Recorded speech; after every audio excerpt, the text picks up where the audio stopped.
So last night, we had some MSNBC town halls with the presidential candidates from both parties, and the interview that got under my skin was Maddow's talk with Hillary Clinton.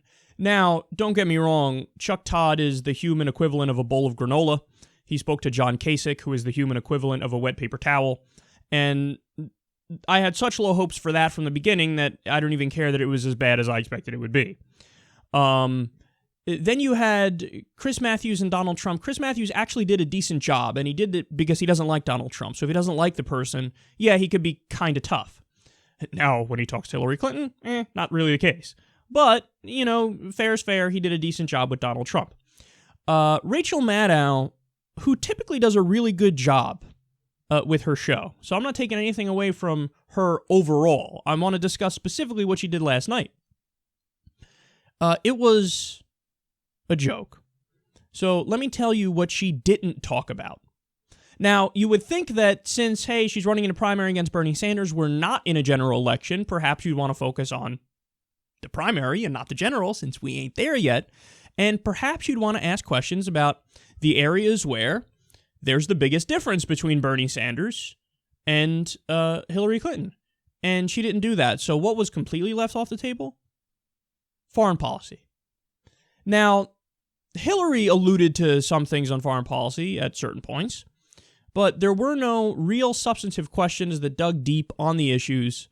So, for example, the Iraq War wasn't brought up. You would think that that would be like a major focus in a conversation with her, because think about it. She voted for a war which killed minimum 200,000 civilians. It cost, by 2053, when you add the interest, $7 trillion. And never mind the humanitarian debacle and the subsequent fallout problems that happened in Iraq, like the rise of ISIS. You would think that perhaps a question of, you know, you say we shouldn't do Medicare for all, we can't afford it, and we can't do universal education, that's not the right policy. And, you know, you've implied before, how are we going to pay for it? Well, you seem to pay for the multi-trillion-dollar war in Iraq, and you were fine with that. So why should people trust you as a Democratic candidate when you're kind of against the core things, the fundamental things which define what it is to be a Democrat? Things like universal college, universal health care, getting money out of politics, which leads to the second thing that wasn't discussed. Money in politics got half a question, I call it. At the very, very end, with a few minutes left, Maddow goes, well, you know, don't you think maybe it's time to, change the role of the Clinton Foundation since you're running for president, that people could have undue influence if they donate to the Clinton Foundation? There's many problems with this half a question. She didn't follow up after Hillary said no and gave a bullshit answer. And also, you're letting her off the hook for all the other kinds of money that she takes. Whether it's for the super PAC, whether it's for her campaign, whether it's in her pocket in the form of speeches. You didn't bring up any facts, like, for example, the entire Clinton family has raised over $3 billion in their careers. So, honestly, it was a joke interview. And it leads me to the inevitable conclusion that even the good hosts over time get neutered. They get neutered by this system, which, keep it real, can tell you, pump your brakes. You know, wrap it up. We get it.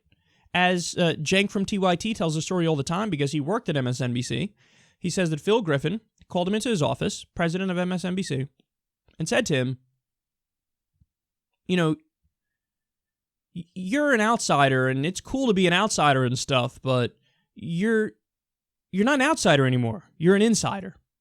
So I'm going to need you to tone it down a little because people in Washington don't like your tone.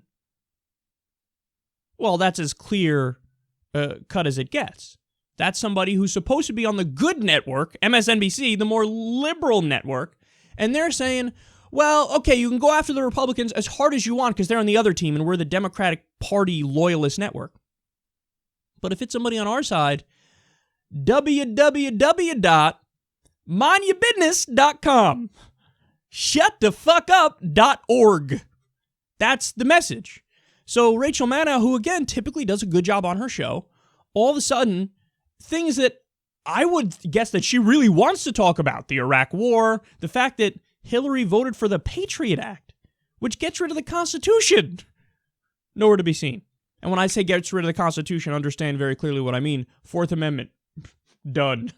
Put aside. Protection from unreasonable search and seizure. Nowhere to be found. Habeas corpus. Due process. Cruel and unusual punishment. Protection from cruel and unusual punishment. Gone.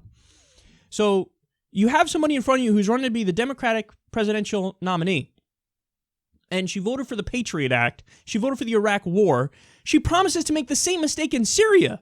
She says, I want a no-fly zone, which requires ground troops. She wants to be more interventionist.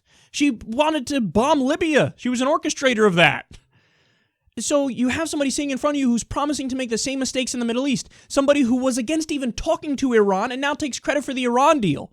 And your questions are softballs down the middle. I'm not kidding when one of the questions was, so would you say that Donald Trump is manifestly unqualified to be president of the United States? Wow, what a hardball. Yeah, the fucking buffoon on the other side who's a fascist who contradicts himself every 8 seconds. Are you saying he's unqualified to be president? Oh, don't go so tough on her, Rachel. Don't go so tough. So when you have somebody who's as good as Rachel Maddow still not living up to what she's supposed to do, well, what that tells me is there's zero hope for corporate media. And even, for example, Chris Hayes did an interview with Susan Sarandon recently. Susan Sarandon said the most reasonable thing ever, which is it's going to be hard for people who are Bernie supporters to vote for Hillary for a variety of reasons. For her voting record, it's going to be hard. It's hard to pull the lever for somebody like that. And a lot of people think Donald Trump will bring the revolution faster because then you'll, consolidate the opposition and then we'll get a progressive revolution faster. She says something along those lines. Everybody strawmans her, says, hey, she said she'd vote for Donald Trump. She didn't say that. And Chris Hayes, who again is another decent progressive, is like shocked. Like, seriously? You might not vote for the woman who takes all that money from Wall Street and does their bidding and voted for the Iraq War and voted for the Patriot Act? You wouldn't vote for her? Wow, I'm so surprised that you maybe wouldn't vote for the person who's abandoned the Democratic base on all of their fundamental principles. Universal health care, universal education, getting money out of politics. I'm so shocked. People wonder why new media is on the rise. It's on the rise because even among the good journalists, they don't get into detail about the biggest differences between Bernie and Hillary. You didn't nail her down on foreign policy, where she's a hawk, and some would argue, perhaps correctly, she's at least partly a neocon. You didn't hammer her on that. You didn't ask her about that. There were no tough questions. And you asked a half a question on money in politics, and it was only on the Clinton Foundation, and you posed it as a question when we have facts on it. The International Business Times did a great report on this. They found that Clinton Foundation donors got favors, multiple ones. For example, the go-to example is Saudi Arabia gave the Clinton Foundation a lot of money, and then Secretary of State Hillary Clinton turned around and approved a weapons deal for Saudi Arabia.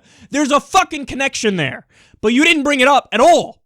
You didn't give any examples, any specifics. You posed it as a question, and it was half a question, and you didn't even ask a follow-up when her response was, no, the Clinton Foundation should stay in place, and as I'm running for president, it should continue to raise money, and don't worry about favoritism, and don't worry about doing special, doing favors for your donors.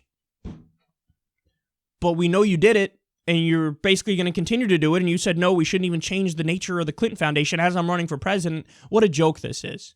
Hillary Clinton, who honestly has probably been one of the most prolific fundraisers from special interests in human history, is now getting away with just saying, I will continue to do that. And they expect the Democrats to just shut the fuck up and vote for her. What's your problem? Vote for her.